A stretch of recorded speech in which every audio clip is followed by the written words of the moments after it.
Situacija, kuri šiandien klostosi rajono taryba kultūros atžvilgiu, yra iš tiesų labai juokinga. Tas cirkas, kuris tęsiasi jau turbūt beveik 1,5 metų ir jis nemažėja, tai rodo tik tai vieną dalyką, kad opozicija daugiau neturi ką veikti, kaip tik tai gyventi svetimomis problemomis ir netgi ne problemomis, o jas kurti tas problemas. Ir man, pavyzdžiui, labai gaila ir iš tiesų gėda, kad norint nubausti jiems neįtinkantį kultūros centro direktorių, imamasi tokių nešvarių žaidimų, tokių bjaurių žaidimų ir bandoma tada nuversti iš pareigų Rimantą Velykį, kuris iš tiesų yra nepaprastai daug nusipelnęs rajono kultūrai. Ir kada buvo savivaldybės vadovas, rinkėjai tą gali atsiminti tą laikotarpį, nes tuo metu rajonas sulaukė daug labai investicijų į kultūros sritį, į kultūros įstaigas. Ir bene daugiausiai net lėšų tuo metu buvo pritraukta į rajono kultūrą. Tai mes galime tam žmogui tik tai padėkoti tai komandai, kuri dirbo kartu su juo ir vis dėlto jausti šiokią tokią pagarbą, o ne žeminti žmogų dėl to, dėl ko jis kaip ir neturėtų jaustis kaltas. Ir šitoj vietoje aš pavadinčiau šitą situaciją tiesiog klaunada. Ir opozicija man primena klaunus, tokius labai didelius klaunus, kurie nori vaidinti cirką ir aišku labai mėgėjiškai tą daro ir labai nešvariais būdais daro. Tai šiuo atveju netgi sakyčiau labai tokie pikti klaunai ir kuriantys piktą klaunadą ir gadinantys mūsų miesto gyvenimą. Vietoj to, kad spręstų rimtas problemas, ieškotų tam tikrų dalykų, kas padėtų miestui ir rajonui klestėti, mes vis dar aiškinamės neaiškius santykius, mes vis dar trukdom tarsi kažkam ir opozicija vietoj to, kad iš tiesų padėjusi įvairiais klausimais, jinai nuolat tiesiog vis dėlto kuria tas intrigas, jeigu ne prie vieno žmogaus, tai prie kito žmogaus kabinasi. Ir man tokie aišku dalykai yra nepriimtini, manau, kad nepriimtini bus ateityje ir rinkėjams. Aš iš tiesų labai norėčiau atkreipti žmonių dėmesį dėl to, kad šiandien kuo kaltinamas, pavyzdžiui, Rimantas Velykis, kuo? Kad kultūra iš esmės gražiai gyvena, kad kultūros įstaigos kai kurios nori keistis ir tą bando daryti ir bando vis dėlto įdiegti naują kultūrinę sistemą ir kultūros valdymo sistemą. Nes daugybę metų kultūros srityje buvo faktiškai voratinkliais apaugusi sistema, kurioje darbuotojai galėjo neiti į darbą, galėjo nedirbti, galėjo imituoti darbą, neišbristi įstaigos iš skolų, kažkokių įsiskolinimų, sakykime, ir būti iš tiesų rajonui našta. Tai šiai dienai kultūros, kad ir centras, pakankamai daug pasistumėjo, kolektyvų skaičius padaugėjo dvigubai, apie 20–30% pas mus padaugėjo dalyvių, būtent įvairių būrelių, bet viso to opozicijos nariai nenori matyti ir paskui šaukia ant Velykio ar ant dar kažko, kaip blogai yra kultūroje. Tai kas yra blogai toj kultūroje? Blogai, kad būrelių padaugėjo dvigubai? Blogai, kad kultūros centras stebuklingų būdų neprašo papildomai savivaldybės pinigų, o prisideda daugiatūkstantiniam sumom prie įvairių miesto švenčių, prie įvairių jubiliejinių renginių, prie įvairių valstybinių švenčių. Ar čia yra blogai, kad kultūros centras tai daro? Tai manyčiau, kaip tik reikėtų džiaugtis, kad kultūros centro pokyčiai leido sukurti daugiau kolektyvų, daugiau pritraukti žmonių dalyvauti tuose kolektyvuose, kad leido iš tiesų įstaigai gyventi savarankiškiau finansiškai ir nesiurbti, nemelžti savivaldybės. Ir faktiškai netgi galėtų sakyti, kad mes tampam pavyzdžiu. Ne tik Rokiškio rajone, bet ir kai kuriems kitiems rajonams, kurie nesupranta, kad gali būti kitaip ir įsivaizduoja, kad kultūra tai yra kaip koks nors pašalpininkas, kuris nuolat gali prašyti iš savivaldybės pašalpų. Tai aš tada nesuprantu, dėl ko, pavyzdžiui, reikia kalti žmogų irgi prie kryžiaus, dėl to, kad kažkas gerėja ir mūsų iššūkiai didėja. Mūsų darbuotojų padaugėjo kultūrinių įvairių pareigybių, kurie atneša vis didesnę naudą kultūros centrui ir pačiam miestui. Mes projektų teikiam šiais metais dvigubai, trigubai daugiau negu teikdavo anksčiau, sakykime, įstaiga. Mes planuojam savo perspektyvas tam tikras su regioniniu bendradarbiavimu ir planuojam įvairių kolektyvų steigimą ir naujų darbuotojų auginimą, kad būtų kam dirbti rajone. Ir ne tik folkloros srityse, bet ir kitose meno srityse, nes mes matom, kad toks poreikis yra ir jis privalo būti. Nes mes šiandien iš tiesų atsiliekam pagal žanrų įvairovę. Kultūros centre, kai aš atėjau dirbti, tai kokie kolektyvai buvo? Tai prisiminkim visi kokie. Folkloro 3 kolektyvai, vokaliniai 3 kolektyvai ir tai faktiškai moterų choras, moterų ansamblis ir koks nors choras tremtinių ir liaudies teatras. Ir niekam nematomas vaikų teatras. Ir tai čia skaitėsi, taip turėjo būti gerai. Nu, man, pavyzdžiui, kaip vadovui, tai tikrai tokia situacija netenkintų ir visuomenės tokia situacija turėtų netenkinti. Tai šiai dienai mes galime pasidžiaugti, kiek atsirado naujų, skirtingų veiklų, kiek atsirado žanrų ir šiuolaikinio šokio, ir pramoginių šokių, ir įvairūs kiti kolektyvai, kuriasi senjorų teatras ir kuris jau pradeda irgi repetuoti, dirbti ir įvairūs kiti kolektyvai. Bet reikia norėti tai pamatyti ir tuos gražius pokyčius reikia pamatyti, norėti. Tai man patiko opozicijos, šiuo atveju nario Stasio Mekšėno, kuris, pavyzdžiui, ateina į kultūros centro pasižiūrėti, o kaip mes dirbam. Ir aš galiu džiaugtis, jam padėkoti, kad žmogus, norėdamas išsiaiškinti situaciją, atėjo vakare, paskambino, pasakė, šiandien ateinu ir prisistatė už 10 minučių ir apėjo pats kartu su manim visą kultūros centrą ir ką pamatė. Pamatė, kad visuose kampuose vyksta repeticijos, netgi koridoriuose, kaip aš minėjau, repetuoja vaikų teatras, liaudies teatras, netgi 2 spektaklius stato vienu metu, o iki man ateinant jis sugebėjo vieną spektaklį per 2 metus sukurti. Tai šiai dienai, sakykime, koks potencialas kūrėsi, reiškia. Mato, kad repetuoja pramoginių vaikučiai, mato, kad kitokie kolektyvai ir visur vyksta veiklos, vyksta darbas. Tai kas nori, tos pokyčius ir pamato.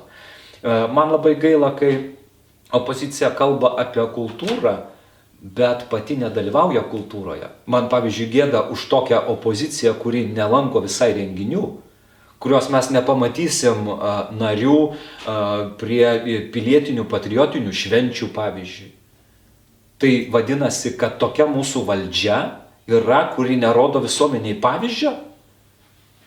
Galim ant rankų pirštų suskaičiuoti, kiek tarybos narių ateina dalyvauti į pilietinius, patriotinius renginius, į valstybinės šventes, kelti vėliavos, dalyvauti kitose renginiuose. Buvo Latvijos nepriklausomybės dienos tokia pakankamai iškilminga šventė, kada dalyvavo Lietuvos ambasadorius. Ne Lietuvos ambasadorius, o Latvijos ambasadorius. Buvo Izraelio irgi bendradarbiavimo projektas, kada atvykęs buvo Izraelio ambasadorius. O kiek mes matėm tarybos narių?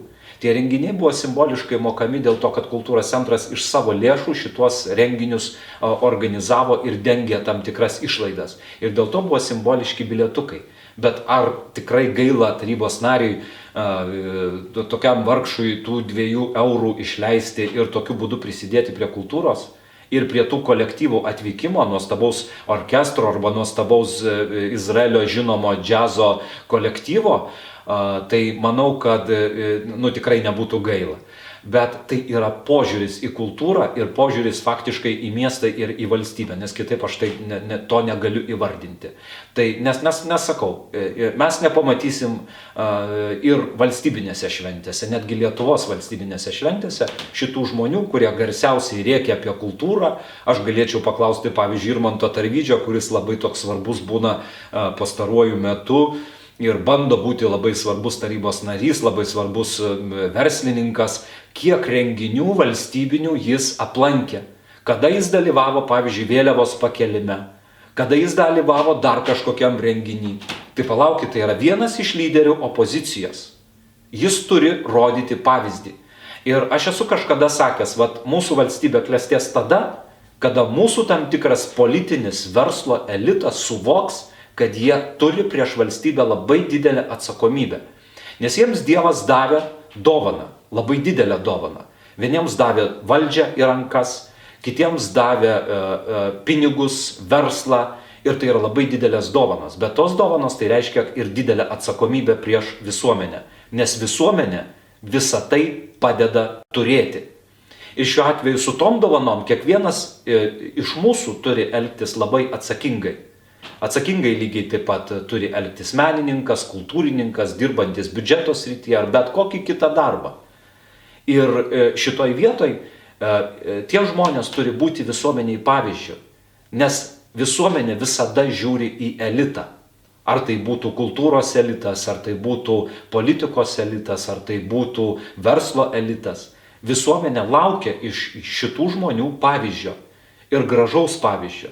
Mes stebim, kaip elgiasi prezidentė, mes stebime, kaip elgiasi ministrai, kaip elgiasi kandidatai. Pagojaus pavyzdys labai liūdnai parodė, sakykime, tam tikrą situaciją. Iš tiesų, ką reiškia, kai žmogus elgiasi tam tikrų metų netinkamai, užimdamas tokius aukštus postus.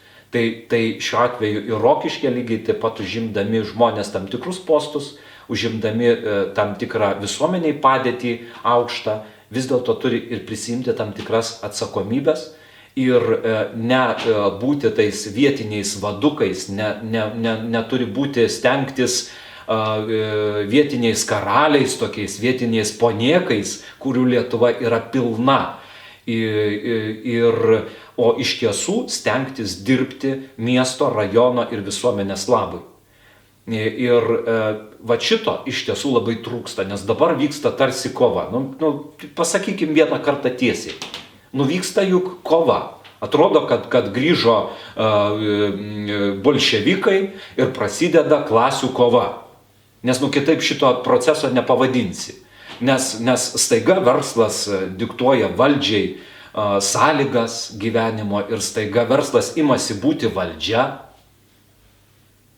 Dar kažkas imasi netgi renginius organizuoti, tai kaip man labai patiko vienas iš Rokiškio režisierių kilęs komentavo situaciją apie mūsų kultūros situaciją. Sako, nesuprantu, kas dedasi Rokiškį, gal jūs ten, sako, išprotėjot.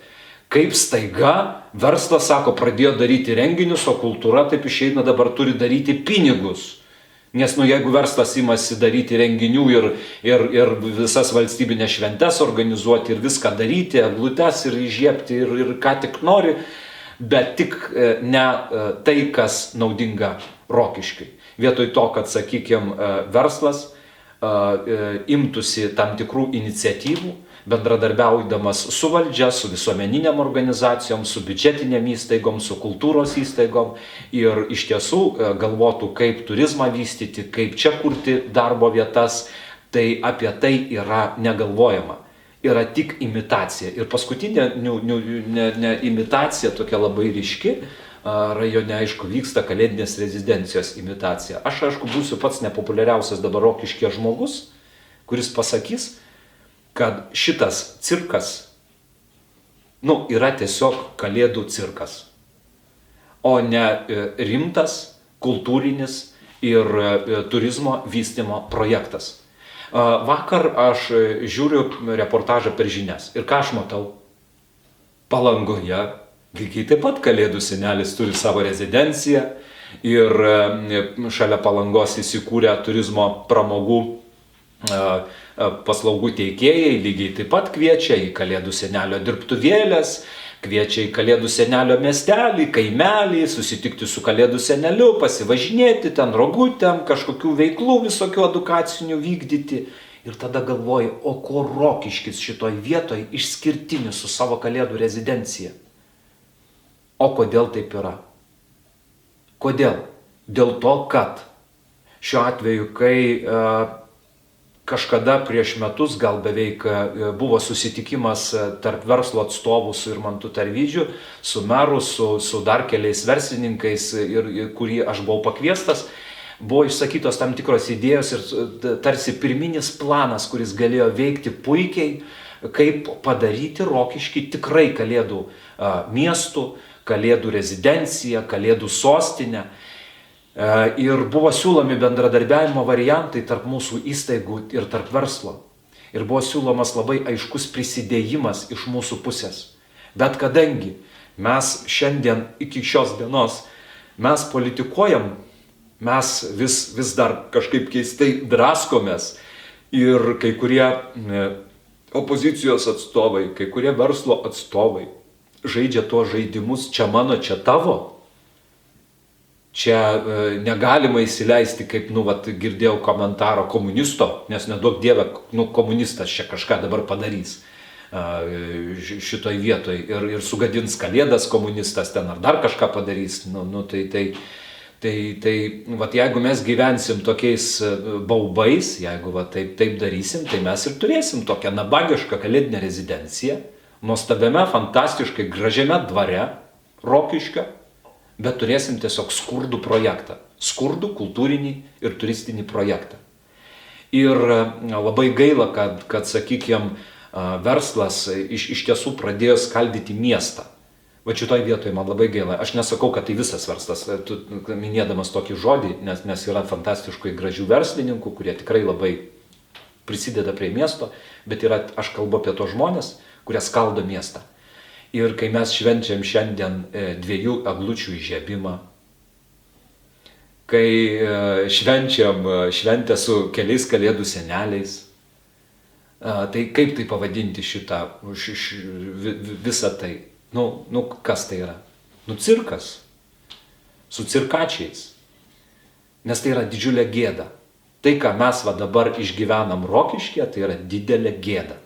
Ir tas įvykęs šou, sakyčiau, toks nelabai vykęs šou nuostabiame dvare, jis ir liko tiesiog mažas, neįvykęs žaidimas. Ir aš labai džiaugiuosi už tuos kitus miestus Lietuvos, kurie šitaip nedaro, šitaip nesiskaldo ir galvoja kartu vis dėlto, kaip bendradarbiauti su valdžia, su įvairiom organizacijom ir kaip daryti kažką kartu. Ir dėl to šiandien rezultatai kitose miestuose yra geresni. Ir dėl to Lietuvoje yra ne viena Kalėdų senelio rezidencija, o mažiausiai 5 suskaičiavau, žiūrėdamas įvairias žinias ir skaitydamas spaudą.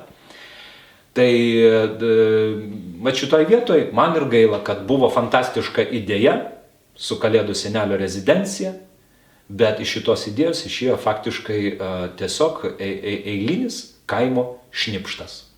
Ir šitą idėją mes ir dabar matom, kad jinai neturi galimybės augti, jinai ir neaugs, ir neturi išskirtinių pasiūlų dvare, dėl ko šita idėja turi būti išskirtinė, nei pavyzdžiui kokioj nors Palangoj, kur aš mačiau, kaip Kalėdų senelis įdeda malką į židinį ir su nykštukais gamina kažkokias dekoracijas. Tai Ir tai nėra tik tai Kalėdų senelio rezidencijos klausimas, tai yra viso regiono, šito rajono, šito miesto klausimas. Nes iki šios dienos mieste dar nesukurti turizmo tinklai ir nesukurti būtent dėl to, kad iš tiesų verslas nerodo tam tikrų iniciatyvų, nėra apjungiamos paslaugos, nakvynės, maitinimo, kultūrinių pramogų įvairių ir apie tai kol kas nėra noro galvoti ir ruoštis ateičiai. Nes vienas yra paprastas dalykas, tol kol rajonas miega, kažkas kitas laimi. Ir kažkas kitas turi šansą padaryti daugiau. Tai va tol, kol šitie cirkai rajone ir mieste vyks įvairiose sferose, tol, kol iš tiesų nepasiskirstis tos visos galios, kur jos ir turėtų būti, kai šiuo atveju verslas užsiims verslu, valdžia galės netrukdomai dirbti savo darbą ir savivaldybės institucijos dirbti savo darbą netrukdomai ir galų gale padėti ten, kur reikia. Ir kitos organizacijos, visuomeninės, mūsų organizacijos, mūsų įstaigos, kada galės netrukdomai dirbti savo darbą, va tada ir bus tam tikri kiti rezultatai. Nes šiai dienai yra daug lengviau dirbti su regiono partneriais, kurie mumis tiki ir pasitiki, negu su kai kuriais vienetais ir institucijom mūsų mieste ir rajone. Ir dėl šito iš tiesų apgailestauju. Ir man, pavyzdžiui, labai, iš vienos pusės džiugu, iš kitos pusės liūdna, kad, pavyzdžiui, net ir manim lengviau pasitikė kokiai nors ministerijai, pavyzdžiui, ir kaip man patiko vieno Seimo nario įspūdžiai, kad, Erikai, ten man pasako apie tavo kažkokius sumanymus ar kažkokius bendrus darbus ir visa kita, o čia, sako, nesuprantu, kas čia darosi, sakykime, šitame mieste. Ar ten, sakykime, pasitikė regiono partneriai, su kuriais mes labai gražiai bendradarbiaujam ir darom bendrus projektus, kuriam ateities viziją regioninę ir regioninius tam tikrus bendradarbiavimo dalykus, tai va, su jais lengviau susikalbėti, negu su kai kuriais užsispyrusiais šito rajono gyventojais ir labai įtakingais rajono žmonėmis. Ir aš, aišku, esu iš tų žmonių, kurie dar kartą galiu drąsiai pasakyti, kad ne pinigai ant šitos vietos viską sprendžia. Ir milijonierius aš labai gerbiu, kad jie turi tos savo milijonus. Ir manau, visuomenė juos gerbia, kad jie turi milijonus. Bet negalima visko nupirkti už pinigus. Ir man šitas, kad negalima nupirkti, tai dar vieną tokį pavyzdį pasakysiu. Verslo klubas, kada organizavo dabar Kalėdų senelio rezidenciją ir eglutę įžiebė dvare, savo gėdai ir savo, manau, net labai dideliai gėdai, jie paprašė pinigų iš savivaldybės ir gavo turbūt apie 100 000 iš verslo skatinimo programos, nes kaip neduosi Tarvydžiui, kada toks įtakingas žmogus su savo komanda ar kažkokios komandos nariai, sakykime, paprašo tokios paramos ir kada tokie įtakingi žmonės, tokios įtakingos komandos nebesurenka 2000 eurų ir dėl to paprašo šiuo atveju iš savivaldybės tos kelis tūkstančius eurų. Paskui, kiek žinau, ten ir iš nevyriausybinių organizacijų, berods ir iš Rotary klubo buvo prašoma prisidėti prie šito renginio. Ir aš, aišku, labai džiaugiuosi, kad tas pats verslas neprisidėjo prie miesto šventės ir mes neprašėm jų išmaldos, mes juos kvietėm prisidėti, bet tie patys verslininkai, kurie prašė, jie neprisidėjo. Aš džiaugiuosi, kad mes neprašėm tų išmaldų, neėjom su ištiesta ranka, skirtingai nei tai darė verslo klubas. Ir aš labai džiaugiuosi, kad net pasirodo tokie turtingi žmonės ir tokios turtingos įmonės prašo išmaldos. Tai šiuo atveju kitaip aš to negaliu pavadinti, nes man, pavyzdžiui, asmeniškai būtų gėda. Tai aš galiu tik tai kaip kultūros centro vadovas iš tiesų didžiuotis, kad mes lygiai taip pat tokios išmaldos neprašėm niekada per šitos metus Rokiškio rajono savivaldybės.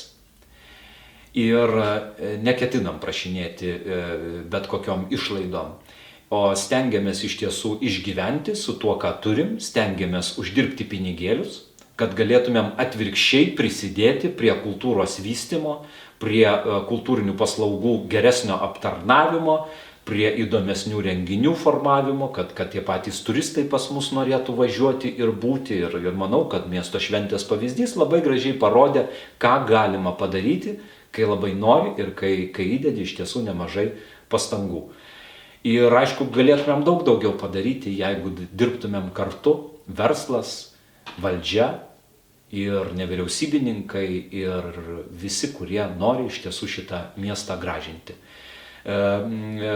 Mums nuolat irgi pasigirsta šalia viso to kaltinimai dėl įvairių dalykų, nes kai nebegali pulti dėl kokių nors ten kolektyvų naikinimo ir viso kito, tai tada gali pulti prie visko. Taip, tai automatai užkliūna maisto, sakykime, čia irgi tokie kažkokie bajeriai ir kliūna, nes nedaug dievė ten nusinuodys koks nors ponas, reiškia, kokiu nors sausainiu.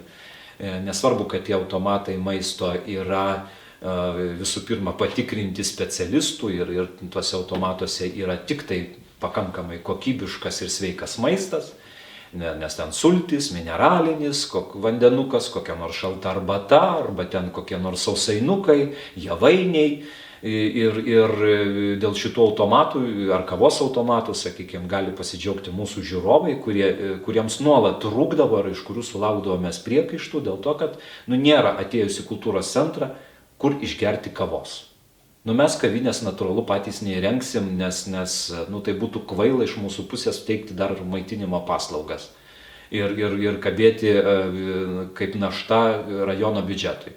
Tai šiuo atveju tie automatai žmonėms suteikia galimybę ką nors lengvai užkasti, išgerti kavos, karštos arbatos ir normaliai pabūti renginyje. O kad kažkas iš vaikų perka tokį maistą, tai aš nemanau, kad tai yra blogai, nes tai yra daug geriau, negu kad jie vaikščiotų, kaip iki šiol vaikščiodavo į Maksimas ir šalia mūsų esančią parduotuvę maisto, pirkti traškučių, pirkti visokių kažkokių nesąmonių ir išbėgti į lauką be striukių, be kepulių ir po to turėti kvailesnių problemų dėl to, kad ir galų gale elementarus saugumas. Ar geriau, kada vaikas perka iš automato, ar geriau, kada jis laksto per gatvę, per visus šviesoforus ir visą kitą. Tai aš manau, kad jau geriau, tegu jis perka iš automato. Jo labiau, kad vaikams tas maistas nėra kažkoks kenksmingas ir jis yra atrinktas netgi pigesnis negu kai kuriuose parduotuvėse. Prie mūsų dabar, aišku, dar prisideda kaltinimai, kad mes imam už patalpų nuomą iš biudžetinių įstaigų. Tai irgi toks kažkoks keistas variantas dėl to, kad nesupranta tie, kurie tai kalba, kad kultūros centras visą savo ūkinę dalį išlaiko iš savo uždirbtų pinigų.